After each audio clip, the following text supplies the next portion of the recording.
तो हेलो दोस्तों, कैसे हो आप लोग। सबसे पहले आप सबको गुड इवनिंग।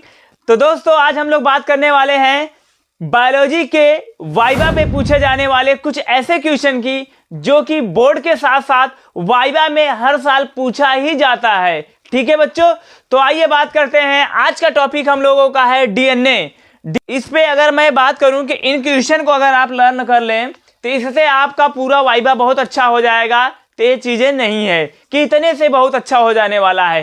तो आज के इस वीडियो में मैं जितना बताऊंगा आप वीडियो के लास्ट तक बने रहिएगा और मैं पूरे दावे के साथ कह सकता हूं कि आपका वाइवा बहुत अच्छा जाएगा। ठीक है बच्चों। तो बच्चों आज का हमारा ये पहला टॉपिक है कि डीएनए का जैसे पूरा नाम क्या होता है। सबसे पहले इसको देख लो, डीएनए का पूरा नाम क्या होता है। तो बच्चों डीएनए का जो पूरा नाम होता है वो डीऑक्सी राइबो न्यूक्लिक एसिड होता है। डीऑक्सी राइबोज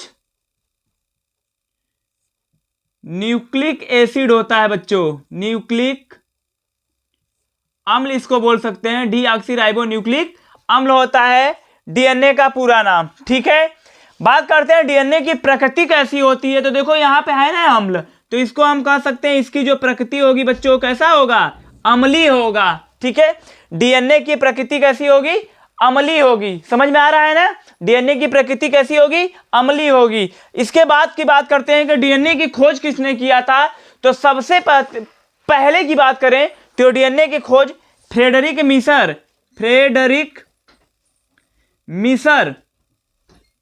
ठीक है बच्चों, फ्रेडरिक मीसर ने किया था। डीएनए की खोज सबसे पहले फ्रेडरिक मीसर ने किया था। और कब किया था पूछा जाएगा अगर, तो 1869 ईस्वी में बच्चों।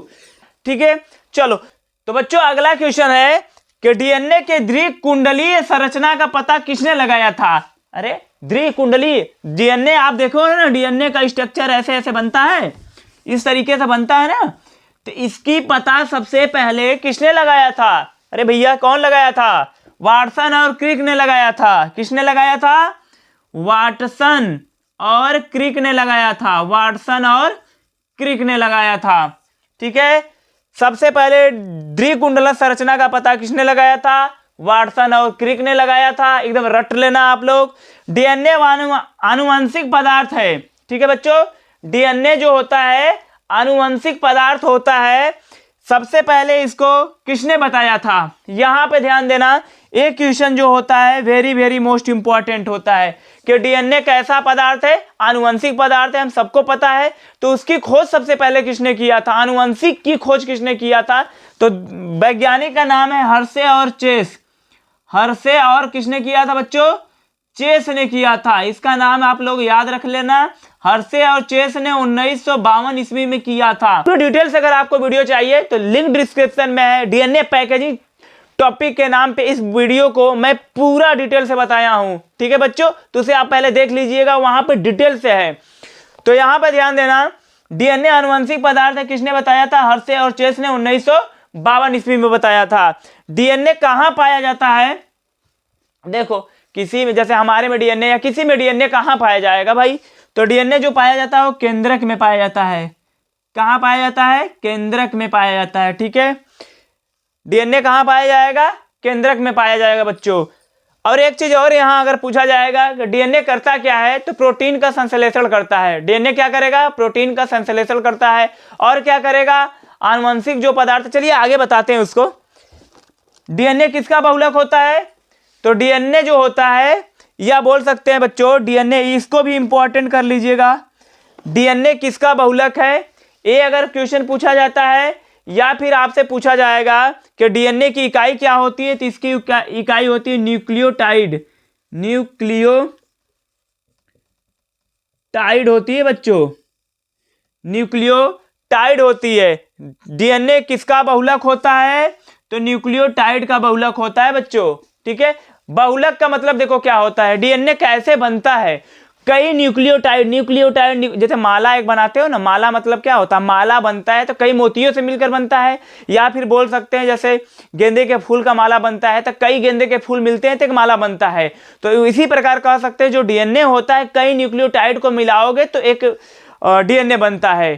तो बोल सकते हैं कि न्यूक्लियोटाइड जो होती है, न्यूक्लियोटाइड से ही बोल सकते हैं कि डीएनए का निर्माण होता है। अर्थात डीएनए किसका बहुलक होता है? न्यूक्लियोटाइड का। ठीक है, कई डीएनए न्यूक्लियोटाइड मिल जाएंगे तो इसको बोलते हैं पॉलीन्यूक्लियोटाइड। क्या बोलेंगे बच्चों? पॉलीन्यूक्लियोटाइड। ठीक है, तो इसे आप स्क्रीनशॉट कर लो। डीएनए बच्चों 3 घटकों से मिलकर बनता है। एक चीज ध्यान देना यहाँ पे, जो ये टॉपिक मैं बता रहा हूं इससे आपको कम से कम 10 से 15 क्वेश्चन बच्चों तैयार हो जाएगा। तो ये टॉपिक बहुत ही ज्यादा इंपॉर्टेंट है, इसे बहुत अच्छे से समझना। देखो डीएनए कितने घटकों से मिलकर बनता है? तो डीएनए 3 घटकों से मिलकर बनता है। कौन कौन से डीएनए के 3 घटक होते हैं जिनसे डीएनए का निर्माण होता है बच्चों? पहला होता है पेंटोज शुगर, मतलब पेंटोज शर्करा, नाइट्रोजनस क्षार होता है और फास्फेट ग्रुप होता है। समझ में आया? अगर मैं आपसे पूछूं या आपसे आपके एग्जामिनर साहब पूछेंगे कि बताओ डीएनए कितने घटकों से मिलकर बनता है, तो बच्चों कितना होगा? आंसर होगा हमारा 3 घटकों से। उन घटकों का नाम बताओ, क्या होगा? पेंटोज शुगर, नाइट्रोजनस क्षार और क्या होगा बच्चों? Phosphate group. समझ में आया? एक क्वेश्चन हमारा तैयार हुआ कि 3 घटकों से मिलकर बनता है। दूसरा क्वेश्चन तैयार हुआ कि उन 3 घटकों का नाम भी हमको पता हो गया। हो गया कि नहीं? चलो आगे आओ, देखो क्या होगा। पेंटोज शर्करा जो होती है बच्चों डीएनए की, देखो कैसे बनता है, इस टाइप से बनता है बच्चों। ठीक है, ये देखो यहां पे कार्बन की संख्या 1 होती है, जैसे इसको कहोगे तो एच ओ एच। यहां ध्यान देना, एच ओ एच न लिखकर यहां एच लिखते हैं। अभी मैं बता रहा हूं क्यों। ओ एच, ठीक है बच्चों, यहां पे हो जाता है CH2OH और यहां पे होता है H। ठीक है बच्चों, तो ए क्या होता है? यहां पर देखो OH नहीं होता है, यहां से एक ऑक्सीजन कम होता है। इसीलिए डीएनए में कैसी पेंटोज शर्करा पाई जाती है? तो इसे आप बच्चों बताओगे क्या कि डीऑक्सीराइबोज पेंटोज शुगर पाई जाती है सर। क्या पाई जाएगी? डीऑक्सीराइबोज पेंटोज शुगर पाई जाती है। इसे आप मोस्ट इंपॉर्टेंट में बच्चों लर्न कर लेना। समझ में आया? चलो इसका नाम याद हो गया। यहां से एक ऑक्सीजन कम होता है, इसीलिए डीऑक्सी, ऑक्सीजन की कमी को ही तो डीऑक्सी बोलते हैं। समझ में ये भी आ गया होगा। आओ बच्चों आगे आपको तैयार कराते हैं। नाइट्रोजनस क्षार जो होती है डीएनए में, वो 2 प्रकार की होती है। कौन कौन सी होती है सर? तो पहला होता है प्यूरिन। क्या होता है बच्चों? प्यूरिन। क्या होगा? प्यूरिन। और जबकि दूसरा क्या होगा सर? तो होगा पायरिमिडीन। पायरिमिडीन होगा। ठीक है बच्चों, क्या होगा? प्यूरिन और पायरिमिडीन। डीएनए में कितने नाइट्रोजनस क्षार होते हैं? तो मुख्यतः 2, मतलब नाइट्रोजनस क्षार को बच्चों हम 2 भागों में बांटते हैं। होते कितने हैं? 4 होते हैं। अभी आपको तैयार हो जाएगा, लेकिन इनको कितने घटकों में बांटा गया है? 2। तो देखो नाइट्रोजनस क्षार के 2 लड़के हुए, एक प्यूरिन हुआ, एक पायरिमिडीन हुआ। प्यूरिन में कौन होगा? तो बच्चों प्यूरिन देखो पहले होता क्या है। प्यूरिन होता क्या है? प्यूरिन क्या होता है, इसे देखो मोस्ट इंपॉर्टेंट, इसे भी आप कर लेना, मोस्ट इंपॉर्टेंट कर लेना मेरे बच्चों। ध्यान देना क्या होगा प्यूरिन में। अगर बच्चों आपसे पूछा जाए प्यूरिन कैसी संरचना होती है या प्यूरिन होता क्या है, तो देखो प्यूरिन में क्या होता है, एक हेक्सा होता है, मतलब जिसमें 6 कार्बन परमाणु होते हैं, और एक क्या होता है बच्चों, ये देखो क्या हुआ, एक हेक्सा 6 था, एक में 5 हुए। एक हेक्सा और पेंटा रिंग होती है, तो इसको बोल सकते हैं हेक्सा प्लस पेंटा। क्या होती है बच्चों? हेक्सा प्लस पेंटा रिंग होती है। कौन कौन? प्यूरिन। प्यूरिन क्या होती है, परिभाषा कैसे बताओगे कि सर जिसमें एक 6 वलय और एक 5 वलय की रिंग मिलकर आपस में जुड़ जाती है, तो जो वलय बनता है उसे हम प्यूरिन कहते हैं सर। प्यूरिन में कौन कौन से वलय के 2 रिंग मिलेंगे? कौन कौन से वलय के 2 रिंग मिलेंगे? तो एक बच्चों हेक्सा मिलेगा और एक पेंटा। हेक्सा का मतलब जिसमें 6, पेंटा का मतलब जिसमें 5। तो एक 6 और एक 5 वलय की रिंग मिल जाती है, तो हमको बच्चों प्यूरिन का निर्माण करती है। क्लियर? क्लियर हुआ आप लोगों को? तो अब देखो प्यूरिन में होगा कौन? प्यूरिन में होगा कौन? एडेनिन और ग्वानिन। कौन कौन होगा बच्चों? एडेनिन और ग्वानिन। ठीक है। तो देखो एडेनिन, एडेनिन को ए से प्रदर्शित करते हैं, और ग्वानिन, ग्वानिन होगा बच्चों, इसको जी से प्रदर्शित करते हैं। तो हम कह सकते हैं प्यूरिन क्या होती है सर, हेक्सा और पेंटा रिंग होती है, एडेनिन और ग्वानिन उसमें होता है। एक मेरी बात ध्यान देना, एक मेरी बात ध्यान देना, इस वीडियो में मैं जो भी टॉपिक बता रहा हूं डीएनए का जैसा स्ट्रक्चर पे होगा, मैं लास्ट में आपको बताकर तभी वीडियो को क्लोज करूंगा, वैसा चार्ट पेपर पे बना लेना, और जितने टॉपिक बता रहा हूं उसको तैयार करके एग्जामिनर के सामने आप बहुत अच्छे से जाना, कॉन्फिडेंस से। कुछ टॉपिक और बायोलॉजी के थोड़ा सा एक बार रिवीजन करके आपका वाइवा बहुत अच्छा जाएगा, कोई बहुत ज्यादा इधर उधर सोचने की बात नहीं है। समझ में आ रहा है ना? ठीक है। तो देखो प्यूरिन क्या होता है, एडेनिन और ग्वानिन होता है, ठीक है। ये दो प्यूरिन में नाइट्रोजन बेस होते हैं, समझ में आ रहा होगा। अब इसके बाद क्या करते हैं बच्चों, पायरिमिडीन जो होता है, पायरिमिडीन की बात करें अगर, तो पायरिमिडीन जो होती है वो कैसी वलय होती है, तो बच्चों हेक्सा वलय होती है। कैसी वलय होती है, इसमें एक हेक्सा वलय होती है, मतलब हेक्सा रिंग होती है, हेक्सा रिंग होती है बच्चों। हेक्सा का मतलब इसमें 6 बॉन्ड। अब देखो ये हेक्सा रिंग, अब इसमें क्या होगा, जैसे इसमें एडेनिन और ग्वानिन था, तो पायरिमिडीन में क्या था, साइटोसिन और थाइमिन हो जाएगा। इसमें क्या होगा बच्चों, साइटोसिन, साइटोसिन और क्या होगा, थाइमिन, थायमिन होगा बच्चों। साइटोसिन को सी से कहते हैं, थाइमिन को टी से कहते हैं। साइटोसी को हम किससे कहेंगे, सी से, और थाइमिन को टी से कहेंगे बच्चों, ठीक है। अब यहां पे एक चीज ध्यान दे लेना इसी जगह, कि अगर आप पूछा जाएगा कि बताओ बेटा डीएनए के नाइट्रोजनस बेस जो होता है वो कितना होता है, तो अब बताओ कितना हुआ, adenine, guanine, cytosine, thymine, adenine, guanine, cytosine, thymine, कुल कितने हुए, 4 हुए। कितने हुए बच्चों, 4 हुए, नाइट्रोजनस बेस 4 हो गए। अगर आपसे एग्जामिनर ऐसे पूछ दे कि बताओ प्यूरिन जो होता है उसमें कितने नाइट्रोजनस बेस होते हैं, तो 2 होते हैं सर। कौन कौन से होते हैं, तो बच्चों बता देना, एडेनिन होता है सर और ग्वानिन होता है, ठीक है। चलो इससे बात चलती है कि देखो ध्यान देना कि जैसे जो प्यूरिन होता है बच्चों, हमेशा किसके पास जाएगा जुड़ने के लिए, तो पायरिमिडीन के पास जाता है। ये भी ध्यान देना कि इधर अगर प्यूरिन है उधर पायरिमिडीन है, तो यही दोनों आपस में जुड़ेंगे। ऐसा नहीं होता कि प्यूरिन का आपस में ही दोनों जुड़ जाएं, पायरिमिडीन का आपस में ही जुड़ जाए, ऐसा नहीं होता। तो ध्यान देना प्यूरिन हमेशा किससे जुड़ेगा, पायरिमिडीन से जुड़ेगा। देखो किस बंध से जुड़ता है, यहां पे मैं आपको बता दे रहा हूं, जगह तो कम है, यहां पे लिख दे रहा हूं बच्चों ना, थोड़ा सा ध्यान देना। यहां पे मैं लिख दे रहा हूं इसकी टॉपिक को, प्यूरिन जैसे होता है, प्यूरिन जो जुड़ता है वो हाइड्रोजन बंध से जुड़ता है। कौन से बंध जुड़ता है, हाइड्रोजन बंध से जुड़ता है बच्चों, बंध से जुड़ता है,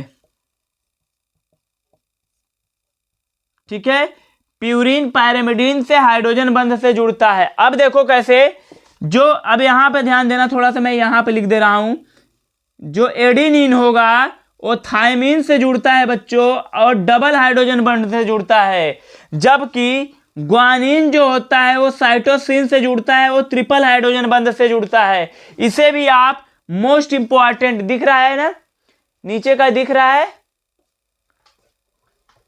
ठीक है बच्चों। यहां पर ध्यान देना कि एडेनिन थाइमिन से डबल बंध के साथ जुड़ता है, ग्वानिन साइटोसिन के साथ ट्रिपल बंध से जुड़ता है। और कैसे बंध होते हैं, हाइड्रोजन बंध होते हैं बच्चों, ठीक है। इसे अभी आप मोस्ट इंपॉर्टेंट में याद करना, इसे भी आप मोस्ट इंपॉर्टेंट में बच्चों तैयार करना, ठीक है। अब बात करते हैं बच्चों फास्फेट ग्रुप की। तो क्या होता है, H3PO4, H3PO4। अगर बात करें बच्चों इसके स्ट्रक्चर की, अगर इसके स्ट्रक्चर की बात करें तो इसका स्ट्रक्चर क्या हो जाएगा, P डबल बॉन्ड O, फिर यहाँ पे OH हो जाएगा, OH हो जाएगा, और यहाँ पे भी क्या होगा बच्चों, OH हो जाएगा, ठीक है। तो ये रहा फास्फेट ग्रुप, ये क्या रहा, ये हमारा फास्फेट ग्रुप रहा, ठीक है बच्चों। तो बच्चों अब यहां तक की बात तो आपको समझ में आ ही गई होगी, इसे आप स्क्रीनशॉट भी कर लीजिए। अब मैं बात करने वाला हूं मेरे बच्चों, यहां देखना, अब आपकी कहानी जो होती है यहां से स्टार्ट होती है, जो कि छोटे छोटे क्वेश्चन जो होते हैं बच्चों एग्जामिनर में, जो बच्चे भूल जाते हैं या तो वो बच्चे वहां तक पहुंचते ही नहीं है, मतलब लर्न ही नहीं करके जाते हैं, तो उन क्वेश्चन की बात करने वाले हैं। यहां तक थी हमारी बेसिक है, जो कि लगभग में हमेशा पूछा ही जाता है।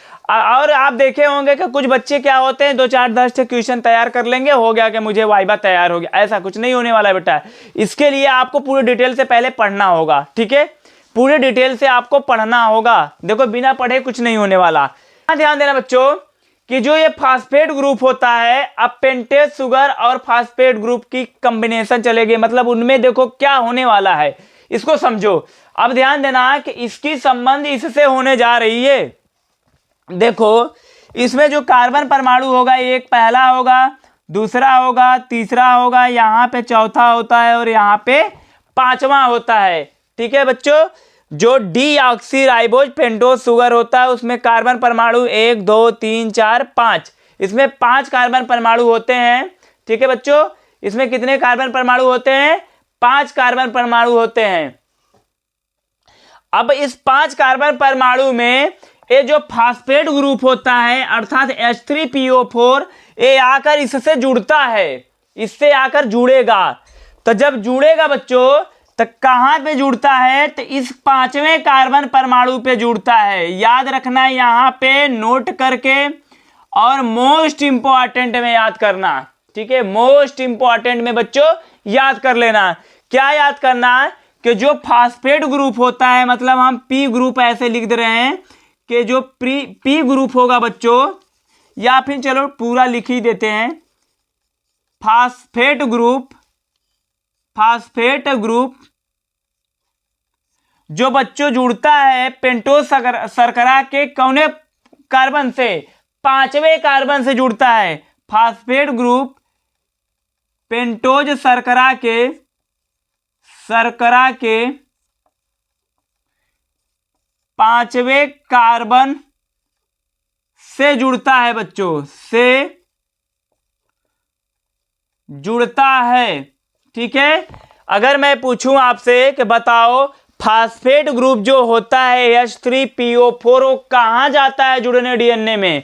तो डीएनए के पेंटोज शर्करा के कार्बन संख्या 5 से कौन जुड़ता है? फास्फेट ग्रुप जुड़ता है।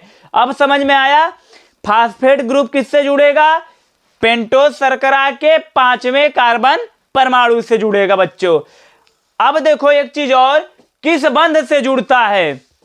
बंध का नाम अगर बताना है आपको तो बंध जो जुड़ेगा बच्चों फास्फोएस्टर बंध से जुड़ता है। कौन से बंध से जुड़ेगा? फास्फोएस्टर बंध से जुड़ता है, ठीक है।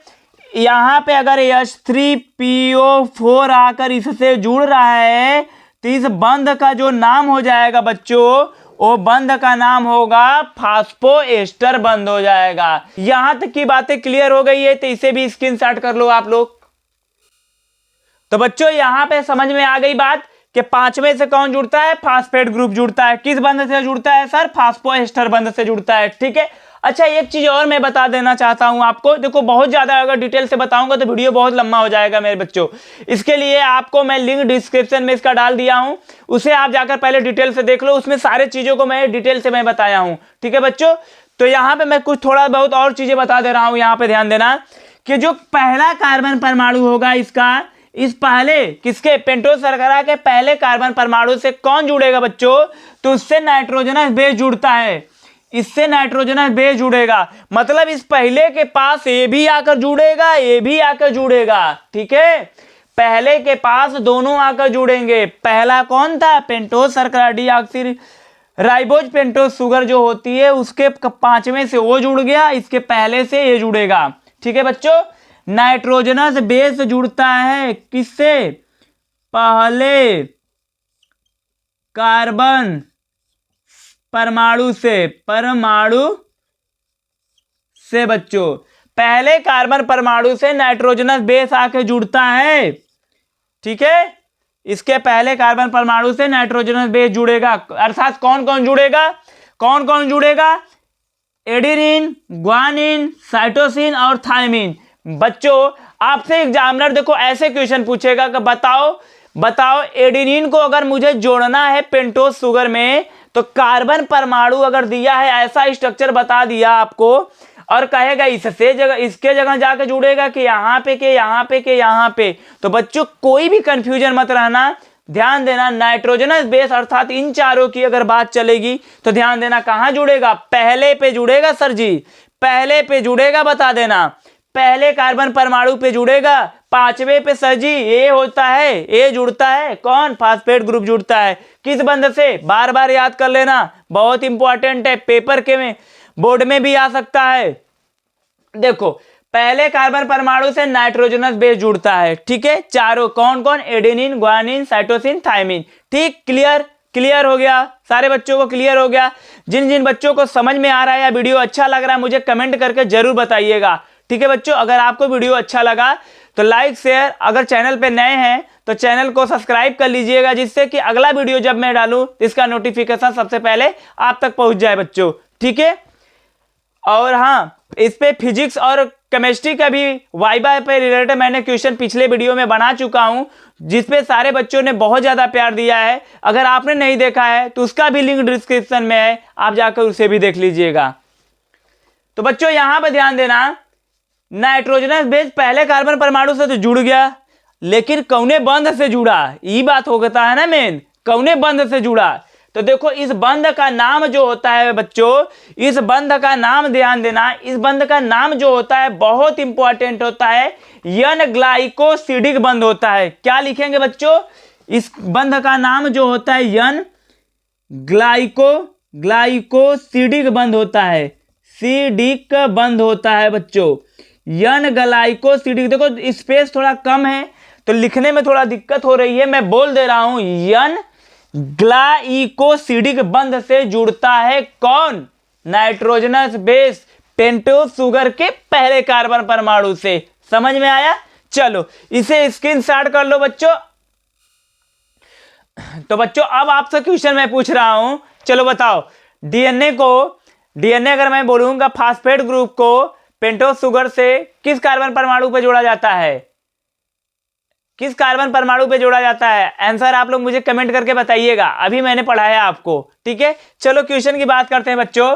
डीएनए में कितने नाइट्रोजनस क्षार होता है? तो आपको मैंने बताया कौन कौन होता है, ए होता है, जी होता है, सी होता है और टी होता है। एडेनिन, ग्वानिन, साइटोसिन और थायमिन होता है। इसमें प्यूरिन का कौन होगा, पायरिमिडिन का कौन होगा? बच्चों आपको अब डिटेल से क्लियर हो गया, आपको अब डिटेल से क्लियर हो गया होगा, क्योंकि आपने वीडियो को डिटेल से देख लिया है, ठीक है। जो बच्चे बस डायरेक्ट इसको लर्न करेंगे वो बहुत अच्छे से डिटेल से इसको नहीं बता पाएंगे, तो इसलिए आप पूरे वीडियो को देखिएगा। चलो बच्चों, डीएनए खंड को किस एंजाइम से अलग किया जाता है? डीएनए खंड को किस एंजाइम से अलग किया जाता है, या डीएनए की इसको कैंची भी बोलते हैं ना, इसको बोलते हैं आणविक कैंची, कौन होती है? तो बच्चों इसका आंसर होगा प्रतिबंधन एंडोन्यूक्लियेज एंजाइम। क्या होगा? इसका आंसर हो जाएगा प्रतिबंधन एंडोन्यूक्लियेज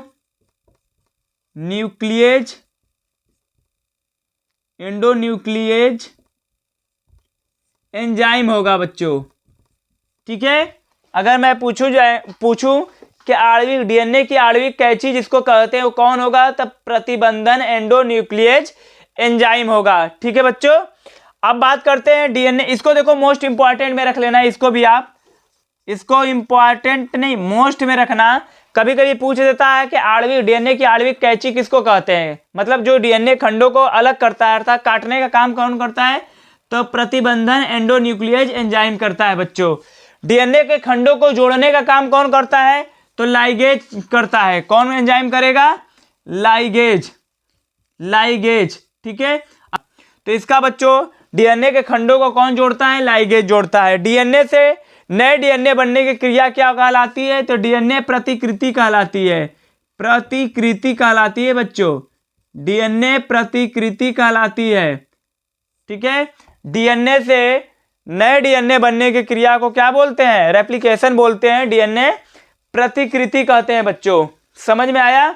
ध्यान देना बच्चों, डीएनए की लंबाई कितनी होती है? अगर आपसे डीएनए की लंबाई की बात कर लें तो डीएनए की लंबाई लगभग में कितना लिखेंगे? 2 मीटर होती है बच्चों। ठीक है, डीएनए की लंबाई कितनी होती है? लगभग 2 मीटर होती है। ठीक है, चलो इसको भी स्क्रीनशॉट कर लो। और लास्ट में देखो बच्चों, मैं एक चीज और बताने वाला हूं, इसे आप स्क्रीनशॉट कर लो। हो गया? तो बच्चों यहां ध्यान देना, ये जो डीएनए का द्विकुंडलन मॉडल होता है, यहां पर देखो इसमें क्या होता है, इसमें जो होता है बच्चों नाइट्रोजनस बेस होते हैं। और एक चीज और ध्यान देना कि अगर मैं कहूँ हाफ, हाफ मतलब इसके हाफ से यहाँ तक की डिस्टेंस, जैसे यहाँ से अगर बात करूँ यहाँ तक की डिस्टेंस, तो यहाँ तक की डिस्टेंस को बच्चों एक कुंडलन कहते हैं। क्या कहते हैं? एक कुंडलन। जिसकी लंबाई कितनी होती है बच्चों? तो इसकी लंबाई जो होती है, एक कुंडलन की लंबाई जो होती है 34 एंगस्ट्राम होती है। ठीक है, 34 एंगस्ट्राम होती है। एक कुंडलन में कितने नाइट्रोजनस क्षार होते हैं? नाइट्रोजनस या नाइट्रोजन क्षार होते हैं। तो एक कुंडलन में 10 नाइट्रोजनस बेस होते हैं। ठीक है बच्चों, 10 नाइट्रोजनस बेस होते हैं। मतलब यहां से यहां तक के बीच में 10 नाइट्रोजनस बेस होंगे। समझ में आया बच्चों? अब ये जुड़ते कैसे हैं? जैसे मैंने कहा ए हो गया, जी हो गया, सी हो गया, टी हो गया, ए हो गया, ए हो गया, जी हो गया, सी हो गया, टी हो गया, ऐसे रहते हैं। ठीक है, आपको ये भी पता है कि ए जो होता है बच्चों, ए हमेशा किससे जुड़ेगा? टी से जुड़ता है। ए हमेशा टी से जुड़ेगा, जी हमेशा सी से जुड़ेगा। ए हमेशा टी से जुड़ेगा और जी हमेशा किससे जुड़ेगा बच्चों? सी से जुड़ेगा। कौन डबल बॉन्ड से जुड़ता है, कौन ट्रिपल हाइड्रोजन बंध से जुड़ता है, आपको मैंने बताया है, उसको आप देख लीजिएगा। ठीक है बच्चों, उसे भी आप देख लीजिएगा, वो क्लियर होना चाहिए। अब ध्यान देना, यहाँ पे एक कुंडलन क्या होता है जिसमें 10 नाइट्रोजनस बेस होते हैं। कितनी दूरी होती है इसकी? दूरी जो अगर पूछा जाएगा तो 34 एंगस्ट्राम की लंबाई होती है एक कुंडलन की। इसमें कितने नाइट्रोजनस बेस? 10 nitrogenous base. अब ध्यान देना, अगर मैं पूछूं कि एक नाइट्रोजनस बेस से दूसरे नाइट्रोजनस बेस की दूरी, मतलब इससे इसके बीच की दूरी कितनी होती है? तो 3.4 एंगस्ट्राम होती है बच्चों। कितनी होती है? 3.4 एंगस्ट्राम होती है। ठीक है, 3.4 एंगस्ट्राम होती है। अगर मैं पूछूं एक कुंडलन, इस कुंडलन का जो व्यास होगा, ये व्यास मतलब ये पूरी कितनी होगी?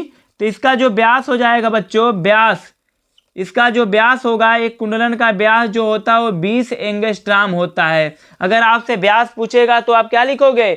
20 एंगस्ट्राम होगा। ठीक है बच्चों, तो इसे भी आप तैयार करेंगे कि एक कुंडलन क्या होती है, इसकी लंबाई कितनी होती है, उसमें कितने नाइट्रोजनस बेस होते हैं, एक नाइट्रोजनस बेस से दूसरे नाइट्रोजनस बेस की दूरी कितनी होती है? 3.4 होती है। एक नाइट्रोजनस बेस दूसरे नाइट्रोजनस बेस से किससे जुड़ा होता है? हाइड्रोजन बंध से जुड़ा होता है। आपको पता होगा कि एडेनिन हमेशा थाइमिन से जुड़ता है, ग्वानिन हमेशा साइटोसिन से जुड़ेगा, ये भी पता होना चाहिए।